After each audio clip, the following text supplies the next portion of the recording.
Okay guys, so we have another unboxing video for today. Dumating lang po ngayon.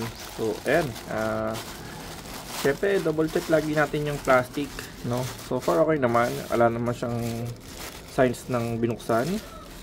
May label po, no? Ayan, may label. Okay, so buksan na natin siya, no? Check natin. Wala siyang bubble wrap. Oh, actually ito no. Kita naman natin agad.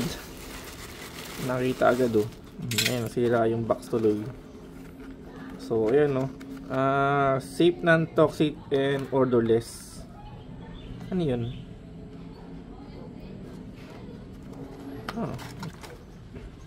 So may nakalagay dito, nakalagay sa kanya, push away the direction of arrow, just install the battery. So may battery siya.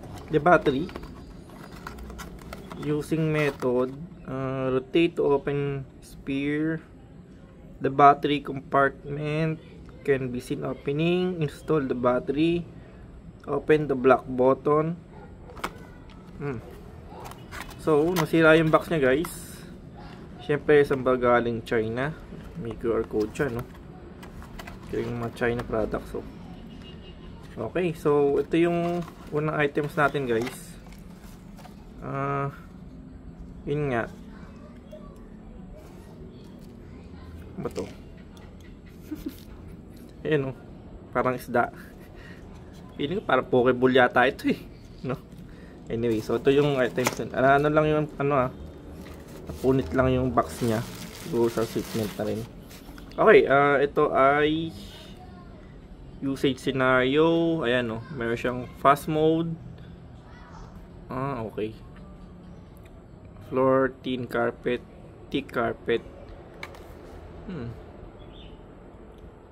Okay, so ayan, medyo malabo lang guys if product runs slowly or does not run, please clean the hair stuck in the product.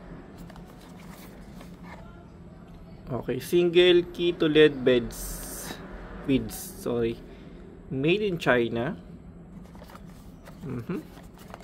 Okay, check natin to Alright, so may ilaw ba to? Rechargeable siya, no? So wala siyang karga yata, no? Tapos may tali siya dito. Dito siya siguro ilalagay.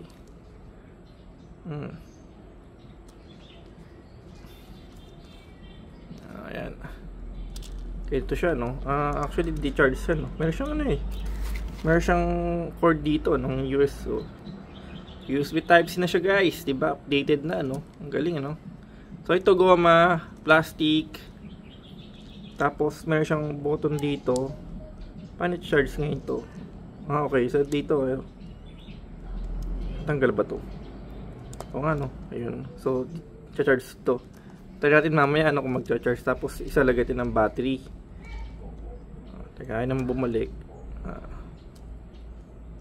Sorry, ayaw natin bumalik. Yun. So okay na siya. Ito yung pangalawang item. So yung third items natin guys, isda, no?